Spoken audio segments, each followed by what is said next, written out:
Good morning all friends, मेरे legal advice by Sheikh Javed Mohammad advocate channel पर आपका स्वागत है। आज के हमारे वीडियो का टाइटल है एएसपी के बाद भी झूठी एफआईआर के बाद नाम ना हटे तो क्या करें, चार कानूनी रास्ते, BNSS 175, 528 and bhajan Lal case. ये आज के हमारे वीडियो का टाइटल है। इससे पहले अभी जस्ट मैंने कल ही वीडियो अपलोड किया है कि झूठी एफआईआर में से नाम कैसे हटाएं और अलबी का नियम सीखें, निर्दोष का नाम कैसे हटाएं। तो उस वीडियो में मैंने आवेदन की स्पेशल एसपी ऑफिस को ड्राफ्ट बताई थी सर, कि यदि इन्वेस्टिगेशन ऑफिसर के द्वारा अलबी के साक्ष्य नहीं लिए जा रहे हैं, आपके अलबी मतलब होता है, एक लैटिन भाषा का शब्द है कि घटना के समय आरोपी कहीं और उपस्थित थे, तो जाहिर सी बात है घटना में शामिल ही नहीं है फिजिकल रूप से। जैसे कि भोपाल में घटना होना बता रहे हैं और आरोपी उपस्थित है कलकत्ता में, और उसके बाद स्ट्रांग सबूत हैं, सीसीटीवी कैमरे या ऑफिशियल रिकॉर्ड कुछ भी है, और उसको इन्वेस्टिगेशन ऑफिसर द्वारा जांच में नहीं लिया जा रहा, तब पुलिस अधीक्षक महोदय को हमें आवेदन देना होगा। और आवेदन हम देना होगा तो उसकी ड्राफ्ट क्या होगी, ये पिछली वीडियो में मैंने आपको बताया था। अब यदि हमने आवेदन दे दिया और उसके बाद भी हमारी सुनवाई नहीं हो रही है, तब हमें क्या करना होगा, इसके चार कानूनी रास्ते सुप्रीम कोर्ट ऑफ इंडिया के जजमेंट के साथ में आज के वीडियो में आपके लिए लेकर आया हूं। और इससे पहले परसों मैंने जो वीडियो अपलोड किया था कि एक बार आरोपी का नाम एफआईआर में दर्ज करने के बाद क्या पुलिस बिना न्यायालय के आदेश के उसे हटा सकती है, एक सवाल उठता है हर आम आदमी के मन में। तो जी हाँ सर, हटा सकती है।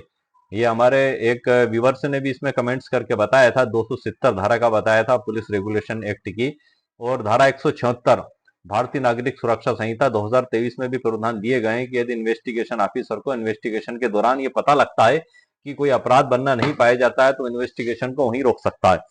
और एक फाइनल रिपोर्ट जो तैयार की जाती है, उसके चालान का जो कॉलम नंबर 12 होता है 193 के तहत, जब बीएनएसएस 2023 में जब इन्वेस्टिगेशन पूरा हो जाता है, तो फिर इन्वेस्टिगेशन ऑफिसर पूरा चालान कोर्ट में पेश करते हैं।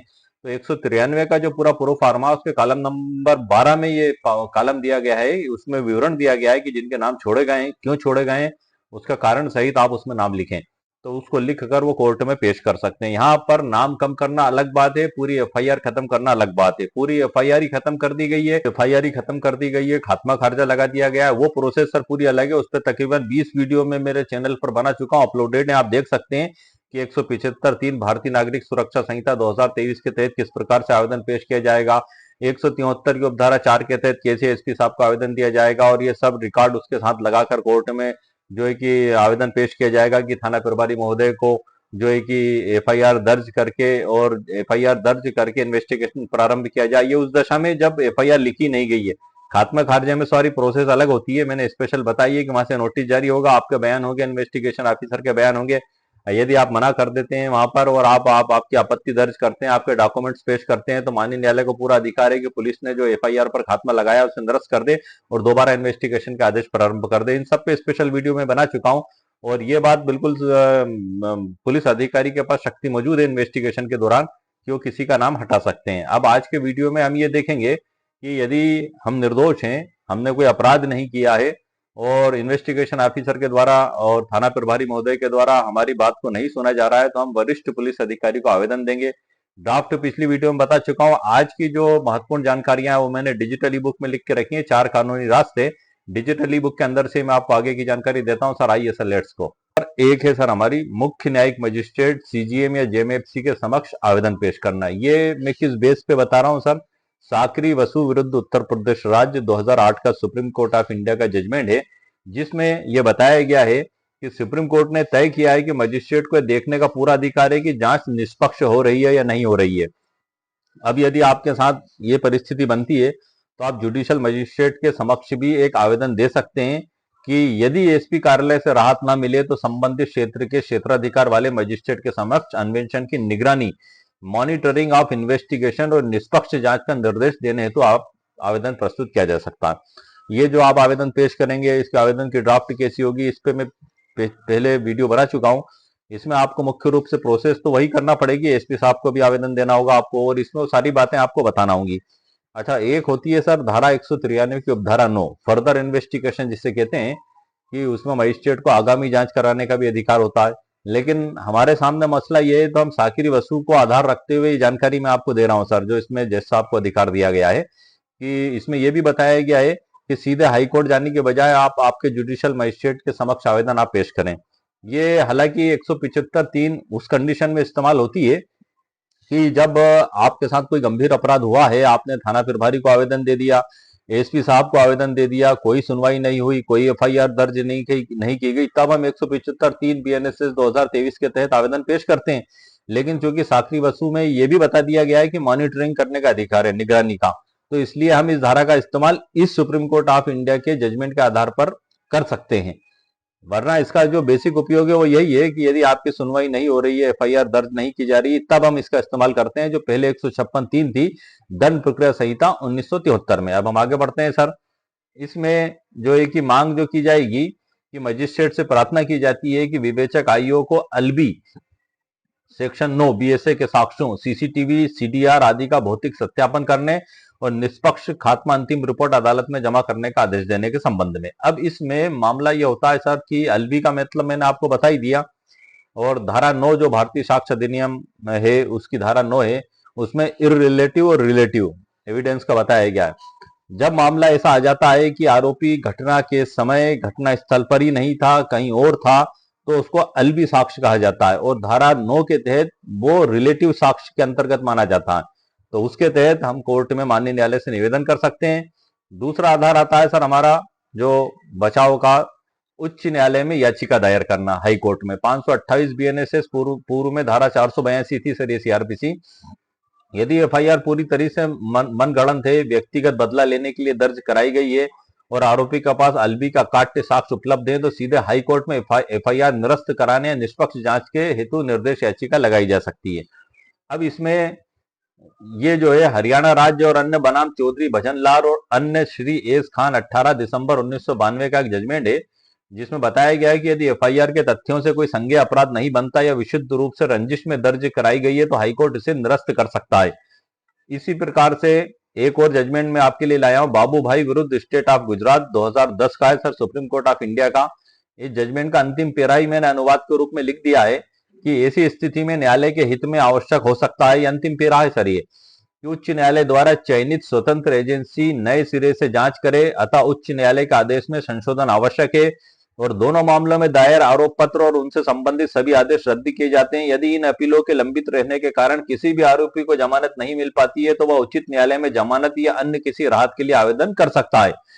यदि ऐसा कोई आवेदन दायर किया जाता है तो हम उचित न्यायालय से अनुरोध करते हैं कि वह उस पर शीघ्र ही विधिवत निर्णय ले। यह भी स्पष्ट किया जाता है कि सीआर संख्या 1-155/08 के संबंध में गिरफ्तार किए गए व्यक्ति सीआर संख्या 1-154/08 के संबंध में गिरफ्तार नहीं होंगे।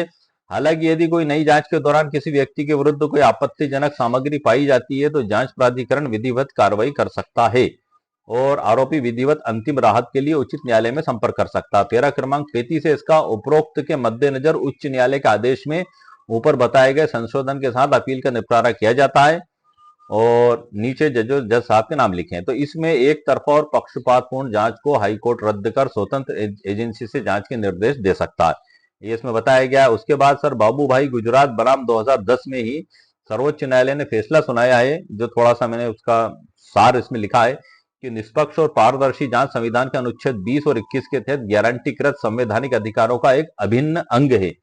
यह स्थापित करते हुए कि एक दूषित या पक्षपातपूर्ण जांच आपराधिक न्याय प्रक्रिया को दूषित करती है, मूल कानूनी सिद्धांत है। इसमें निष्पक्ष जांच का अधिकार, कानून का शासन, एकाधिक एफआईआर के लिए समानता की कसौटी और मामले के महत्व के बारे में बताया गया। तीसरा आता है सर हमारा जो आधार है, उच्च पुलिस अधिकारियों को शिकायत। यह आपको करना ही होगी, जो पिछले वीडियो में मैंने बताया था। आवेदन की ड्राफ्ट भी पिछले वीडियो में सर मैंने बता दी है। एसपी के स्तर पर सुनवाई न होने पर जोनल पुलिस महानिरीक्षक, आईजी या पुलिस महानिदेशक डीजीपी को भी शिकायत भेजी जाती है।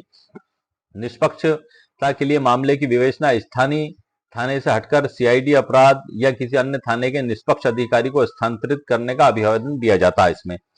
इसके बाद आता है सर चौथा, चार्जशीट दाखिल करने के बाद का विकल्प। धारा 250 बीएनएसएस पूर्ववर्ती धारा 227 सीआरपीसी डिस्चार्ज एप्लीकेशन। यदि पुलिस दुर्भावना पूर्वक आरोपी के खिलाफ कोर्ट में धारा 193 बीएनएसएस के तहत चार्जशीट मतलब आरोप पत्र दाखिल करती है, मतलब अब चार्जशीट दाखिल होने के बाद के विकल्प पे हम सर चर्चा कर रहे हैं कि यदि ऐसा हो जाता है 193 बीएनएसएस के तहत जो चार्जशीट दाखिल किया जाता है ट्रायल शुरू होने से पहले ही, तो उन्मोचन आवेदन प्रस्तुत किया जा सकता है। कोर्ट के सामने तर्क दिया जाता है कि रिकॉर्ड पर मौजूद सामग्री और एलबी के साक्ष्यों के आधार पर आरोपी के खिलाफ केस चलाने का कोई प्रथम दृष्टि आधार नहीं बनता, अतः आरोपी को बिना ट्रायल चलाए बरी किया जाए। ये जो स्थिति बनती है कि 193 के तहत चार्जशीट दाखिल कर भी देती है, तो ये चार्ज के स्तर पर सर आर्गुमेंट की जाती है। जब जज साहब के द्वारा चार्ज लगाया जाता है तो उस समय भी आप आर्गुमेंट में अपनी बात रख सकते हैं। तो चार्ज से भी आपको अनुमोचित जज साहब को करने का अधिकार दिया गया है। और उसके बाद सर मैंने इसमें लिस्ट भी दे दी गई है, और ये इस प्रकार से छोटा सा वीडियो है सर हमारा। 4 मुख्य रास्ते मैंने आपको बता दिए इसमें, और ये चारों रास्तों का इस्तेमाल एक व्यक्ति जो निर्दोष है वो कर सकता है। सवाल ये उठता है कि उसका निर्दोष होना सर आवश्यक है। अगर दोषी व्यक्ति ये सोचता है कि उसने अपराध भी कर लिया और इन 4 रास्तों का इस्तेमाल करके वो बच निकलेगा, तो ये सर संभव नहीं है। क्योंकि यदि वो बचाव का अधिकार इस्तेमाल करेगा और वास्तव में अपराधी है, तो वो और फंसता चला जाएगा। क्यों? क्योंकि रिकॉर्ड और डॉक्यूमेंट्स सब उसके विपरीत ही पाए जाएंगे। तो इस स्थिति में वो गंभीर रूप से उसमें फंस जाएगा। तो निर्दोष व्यक्ति के द्वारा ये इस्तेमाल की जाती है सर कार्रवाइयां, दोषी व्यक्ति के द्वारा इस्तेमाल नहीं की जाती है। हर आदमी का अंतर्मन जानता है कि वो दोषी है कि निर्दोषी है। एक आदमी की आत्मा गवाह दे देती है क्या उसके द्वारा गलत काम किया गया है या उसके द्वारा सही काम किया गया है। और ये जो आधार मैंने बताए गए हैं सर, ये एक वकालत की प्रैक्टिस के अनुभव के आधार पर ये कलेक्शन मैंने आप लोगों के लिए किया है। और इसके अलावा भी और कुछ भी हो सकता है, इससे बेस्ट भी हो सकता है या नहीं भी हो सकता है। आप कुछ भी कार्रवाई करें तो एक बार आपके वकील साहब से जरूर कानूनी सलाह मशवरा कर लें। और ये मैंने आपको डिजिटल ई बुक के में ये सब रिटर्न रूप में भी मैंने लिख दिया है। डिजिटल ई बुक है सर, ये एक पीडीएफ है। इसको किसी भी कोर्ट कचहरी में आप पेश नहीं कर सकते, ये आपके व्यक्तिगत उपयोग के लिए है और एजुकेशनल पर्पस के लिए मेरे द्वारा वीडियो बनाए जाते हैं, ताकि एक आम व्यक्ति को भी कानून की जानकारी हो सके। लेकिन ये दावा नहीं है सर, आप कोई भी कानूनी कार्रवाई करें आपके वकील साहब से सलाह मशवरा करने के बाद ही आप आगे की कानूनी कार्रवाई करें, क्योंकि हर केस के फैक्ट और परिस्थितियां अलग अलग होती हैं। आपके केस की परिस्थिति और फैक्ट क्या है आपके वकील साहब बेहतर जानते हैं। ये जो डिजिटल ई बुक है इसकी लिंक मेरे द्वारा वीडियो के नीचे डिस्क्रिप्शन बॉक्स में दे दी गई है। यदि आपको आवश्यकता महसूस हो तो आप इसको खरीद भी सकते हैं। इसमें तकरीबन 32 अध्याय है और भी बहुत कुछ जानकारियां 175(3) से संबंधित इसमें दी गई हैं। ड्राफ्टिंग, उससे संबंधित कानून, सुप्रीम कोर्ट ऑफ इंडिया के जजमेंट्स आदि सबका समावेश इसमें मेरे द्वारा किया गया है। और इससे पहले मैंने जो वीडियो बनाए थे मैं आपको बता दूं कि 175 की उपधारा 3 भारतीय नागरिक सुरक्षा संहिता 2023 के तहत जब हम आवेदन देते हैं, जब थाना प्रभारी और एसपी को आवेदन देने के बाद भी हमारी एफआईआर दर्ज नहीं की जाती है, तब भी एसपी साहब को आवेदन दिया जाएगा यदि थाना प्रभारी के द्वारा सुनवाई नहीं की जाती है। तो उस आवेदन की ड्राफ्टिंग पे भी स्पेशल वीडियो सर मैं बना चुका हूँ। और जब 175 की उपधारा 3 बीएनएसएस 2023 के तहत आवेदन पेश किया जाता है तो उसके साथ एक शपथ पत्र लगाना जरूरी होता है। उस शपथ पत्र में हमें सभी बातें लिखना होती है कि थाने में भी आवेदन दिया, एसपी साहब को भी आवेदन दिया, ये रजिस्टर्ड डाक की प्राप्ति अभी स्वीकृति रसीद, ये पोस्ट ऑफिस की रसीद, सब आपको उसके साथ पेश करना होगा। और शपथ पत्र में सब बातें लिखना भी होंगी। तो शपथ पत्र की ड्राफ्ट कैसे होगी इसके ऊपर भी सर मैं स्पेशल वीडियो मेरे चैनल पर बना चुका हूं जो अपलोडेड है। एक प्रियंका श्रीवास्तव का जो जजमेंट है सर, बड़ा महत्वपूर्ण जजमेंट है। जजमेंट के ऊपर ही मैं स्पेशल वीडियो बना चुका हूं सुप्रीम कोर्ट ऑफ इंडिया के। इसमें ये स्पेशली बताया गया था, उस समय तो भारतीय नागरिक सुरक्षा संहिता 2023 लागू भी नहीं हुई थी, सीआरपीसी ही लागू थी। उसमें बताया गया था कि 156(3) के साथ एफिडेविट लगाना अनिवार्य है। तो बाद में तो अब ये कानून ही बना दिया गया है। भारतीय नागरिक सुरक्षा संहिता 2023 की धारा 173 की उपधारा 4 में ये कानून ही बना दिया गया है कि यदि थाना प्रभारी ने सुनवाई नहीं की तो आपको एसपी ऑफिस में आवेदन देना ही होगा। यदि आप इस प्रोसेस का पालन नहीं करेंगे तो आपका 175(3) का आवेदन भी चलने योग्य नहीं माना जाएगा। उसमें जज साहब या तो आपका आवेदन निरस्त कर दें या निर्देश दे दें या जो भी हो, लेकिन वो आपका कानून के अनुसार वो आवेदन प्रस्तुत नहीं माना जाएगा। इसलिए इन सब बातों का आपको ध्यान रखना है। हाई कोर्ट को क्वेश करने का पूरा अधिकार है एफआईआर को। इसके ऊपर भी मैंने स्पेशल वीडियो बनाया है कि जस्ट वो कल भी आने वाला वीडियो बनाऊंगा कि एफआईआर को क्वेश कैसे कराएं हाई कोर्ट की याचिका के संबंध में। तो आज के वीडियो में सर मैंने आपको मुकम्मल कानूनी जानकारी प्रदान कर दी। और 175, 173 इस पे तकरीबन सर मैं 50 वीडियो मेरे चैनल पर अपलोड कर चुका हूँ। फाइनेंशियल फ्रॉड को लेकर काफी मैंने इस पे वीडियो बनाए। 30,37,500 की घटना को लेकर, जो घटना मेरे ही पक्षकार के साथ हुई और उसकी एफआईआर पर खात्मा रिपोर्ट लगा दी गई। अब वो तो उससे तो झूठ बोलकर पैसा लिया गया, ठगी की गई। ये कहा गया कि हम कंपनी में पैसा जमा करा देंगे अब उसको तो पता भी नहीं उसका पैसा कहाँ गया। उसको तो ना तो वो जो प्रॉफिट बताया था 14% रिटर्न का, ना तो वो रिटर्न रिटर्न उसको दिया गया। ये आपको सिखाने के उद्देश्य से सर मैं घटना बता रहा हूँ खाली, ना तो रिटर्न दिया गया और न मूल राशि दी गई, बदतमीजी की गई, मार झगड़ा फसाद गाली गलौज जान से मारने की धमकियां आदि सब दी गई। तब उसके द्वारा रिपोर्ट की गई और एफआईआर दर्ज की गई, और जांच में पुलिस जो जांच करती है तभी बैंक स्टेटमेंट ला पाती है। एक आम व्यक्ति को तो बैंक से स्टेटमेंट नहीं दिए जाते किसी के भी। तब पुलिस ने जब जांच में बैंक स्टेटमेंट निकाले तब पता लगा कि वो पैसा किसी कंपनी में न जाकर टूर और ट्रेवल्स में ले जाकर उनके द्वारा गबन किया गया। इतना स्पष्ट रिकॉर्ड पुलिस अधिकारी के हाथ में आने के बाद ही जहां से जांच शुरू होनी चाहिए थी वहीं पर जांच समाप्त कर दी गई, क्योंकि जिसके खाते में ट्रांसफर किया गया था 27 लाख का बड़ा अमाउंट, वो भी अपराध में शामिल था। पुलिस अधिकारी को इन्वेस्टिगेशन में उसको भी गिरफ्तार करना था या उससे पूछताछ करना थी। वो जो भी बताता कि पैसा आरोपीगण ने मुझे दिया और निकाल कर मैंने वापस इनको दे दिया, यह मेरे पास ही रखा हुआ, ये लीजिए सर। लेकिन पुलिस इन्वेस्टिगेशन ऑफिसर ने आगे कोई जांच नहीं की और मामले को यहीं रोक दिया और उनके द्वारा आरोपीगण के द्वारा फर्जी अकाउंट ये खुलवाया गया था, और जिसके नाम से था वो भी घर पे ताला लगाकर भाग गया था, उसको भी उसमें मुलजिम बनाया जाना था। लेकिन कार्रवाई को यहीं रोक दिया गया, खात्मा लगा दिया गया। अब ये तो हमारे पक्षकार के साथ बड़ा नाइंसाफी हुई। अच्छा, इसमें मैं आपको सिखाने के उद्देश्य से एक जानकारी और दे दूं मैं सर, क्योंकि हो सकता है ये मामला किसी और के साथ भी हुआ हो। सामान्यतः जो खात्मा खारजा रिपोर्ट कोर्ट में पेश की जाती है वो पेश की जाती है जुडिशियल मजिस्ट्रेट के समक्ष, जिसके क्षेत्राधिकार में वो थाना आता है। लेकिन इसमें एक बड़ा ही अजीबो गरीब मामला हुआ कि ये रिपोर्ट पेश की गई सीजीएम कोर्ट के समक्ष। तो वहां पर भी पक्षकार की ओर से वकील साहब को करके एक विरोध याचिका लगाई गई कि ये गलत तरीके से पेश किया गया है, खात्मा लगाया गया है, इसको निरस्त किया जाए। अच्छा, ये खात्मा भी कई महीनों तक थाने पर रखा गया, फरियादी परेशान होता रहा। तब उसने वहां पर जब याचिका पेश की, आवेदन पेश किया, तब सीजीएम साहब ने थाना प्रभारी को नोटिस जारी किया और पूरी केस डायरी वहां पर तलब की और उसके बयान हुए, फरियादी के आईओ के बयान हुए। फरियादी ने उसके तमाम 35 दस्तावेज वहां पर पेश किए और उसमें माननीय न्यायालय को बताया ट्रांजैक्शन की ये सीधे आरोपीगण के खाते में गए बैंक स्टेटमेंट, और ये भी आरोपीगण ने ही प्राप्त किया है, जिसकी प्राप्ति अभी स्वीकृति रसीद भी वहां पर दी गई। ये सारे रिकॉर्ड थाना प्रभारी महोदय को भी दे दिए गए थे। हालांकि ये एक ही परिवार के दो सदस्यों के साथ चीटिंग की गई थी और विश्वास का मामला था, बचपन से जानते थे, पारिवारिक संबंध थे, इसलिए भरोसे के आधार पर ये पैसा दे दिया था। 14 महीने की बात कहकर उनके द्वारा बताया गया था कि यदि आपका पैसा डूबता है तो हम जिम्मेदार हैं, आप पैसा हमसे ले लेना। लेकिन उनके साथ विश्वासघात किया गया, धोखा किया गया और वो पैसा कंपनी में तो कंपनी के तो फर्जी नाम इस्तेमाल किया गया, फर्जी एजेंट बन के आए और जो है कि वो पैसा टूर और ट्रेवल्स में जमा कराकर गबन कर लिया। दो अमाउंट, 2,37,500 और 1 लाख सीधे आरोपीगण के खाते में गए। पुलिस ने उसको भी नजरअंदाज कर दिया, खंडित कर दी कार्रवाई को। तीनों कार्रवाइयों को मिलाकर एक एफआईआर भी दर्ज की जा सकती थी, 2 फरियादी बनाकर, क्योंकि एक ही परिवार के 2 सदस्य हैं वो। लेकिन पुलिस अधिकारी के द्वारा दूसरी जो रिपोर्ट दी गई थी 1 लाख रुपए 2,37,500 की, उसको तो दबाकर पटक दिया गया। उस पर तो ना तो एफआईआर दर्ज की गई ना जांच की गई।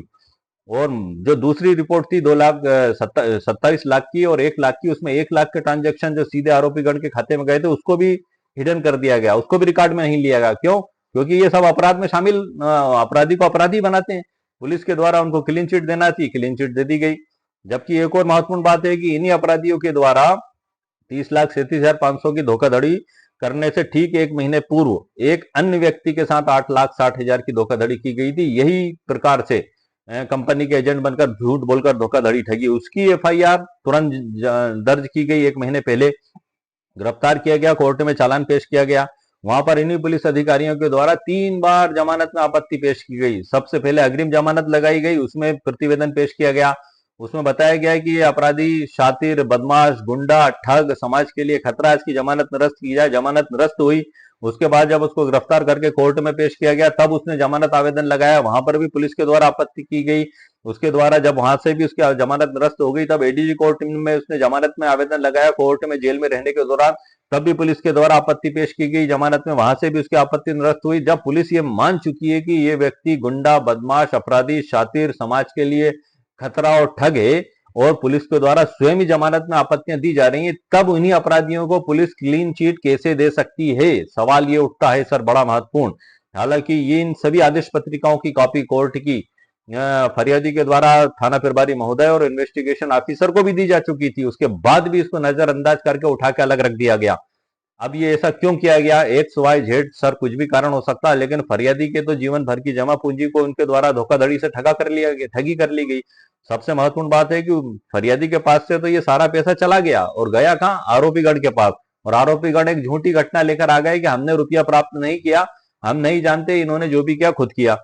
अब अगर उनकी इस मौखिक बात को मान लिया जाए तो ये रिटर्न डॉक्यूमेंट्स कहाँ जाएंगे, जो सीधे आरोपीगण के खाते में ऑनलाइन बैंक ट्रांजैक्शन बता रहे हैं, जो है कि आरटीजीएस नंबर, यूटीआर नंबर मौजूद हैं, वो सब कहाँ जाएंगे सर? उन्हीं को तो रिटर्न डॉक्यूमेंट्स को सत्य माना जाएगा। यदि आप आपके खाते से ऑनलाइन एक रुपया भी किसी के खाते में जमा कराते हैं तो वो रिकॉर्ड उसमें रहता है।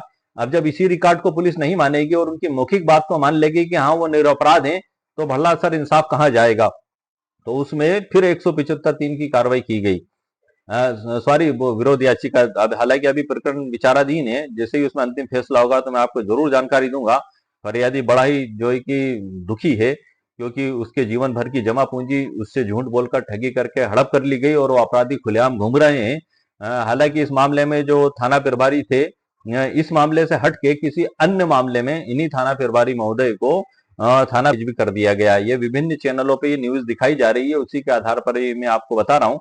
खैर वो मैटर अब जो भी हो, वो हमें उससे मतलब नहीं, लेकिन एक प्रश्न हमारे मन में भी ये पैदा होता है कि आखिर अपराधी अगर खुलेआम घूमेंगे, ठहाके लगाएंगे, हंसी उड़ाएंगे फरियादी की और सीना तान कर उसके सामने से निकलेंगे और कहेंगे कि हमने पैसा भी ठग लिया और तूने हमारा क्या बिगाड़ लिया, तो उसके साथ तो सर कलेजे पे तो जो है कि बिल्कुल दुख का पहाड़ टूट पड़ेगा। तो ऐसे अपराधियों को भी सर सजा होना चाहिए, क्योंकि जो है कि पूरा पैसा तो उन्हीं के पास है। अब आप पैसा कहाँ गया, उसके पास से गया और उनके पास चला गया और वो कह रहे हैं कि हमने तो पैसा नहीं लिया, बैंक ट्रांजैक्शन भी मौजूद है, उसके बाद भी इन्वेस्टिगेशन ऑफिसर ने खात्मा खाता खर्च लगा दिया। तो ऐसे भी मामले कई बार सर देखने में आ जाते हैं, तो आपको घबराने की जरूरत नहीं है, कानूनी रास्ते मौजूद हैं। इन सब पे मैं स्पेशल वीडियो मेरे चैनल पर बना चुका हूँ। आज के वीडियो में हमने बात जो की है कि निर्दोष व्यक्ति का नाम कैसे हटाया जाए, तो कुल 4 रास्ते मैंने संभावित रास्ते बताए, में से उसमें सबसे ज्यादा प्रमुख होता है हाई कोर्ट में याचिका लगाना। हाई कोर्ट में सबसे बेस्ट रास्ता होता है कि एफआईआर को क्वेश कराने के लिए आप याचिका आप लगाएं। सबसे बेहतर तरीका होता है, क्योंकि हाई कोर्ट जजेस के द्वारा जो है कि उसमें काफी सख्त और कठोर कानूनी कदम उठाए जाते हैं। तो आज के वीडियो में सर मैंने आपको मुकम्मल कानूनी जानकारी प्रदान कर दी। उम्मीद है आपको मेरा वीडियो पसंद आया होगा। मेरे वीडियो को आप लाइक भी करें, शेयर भी करें, सब्सक्राइब भी करें। ओके, शुक्रिया, थैंक यू सर।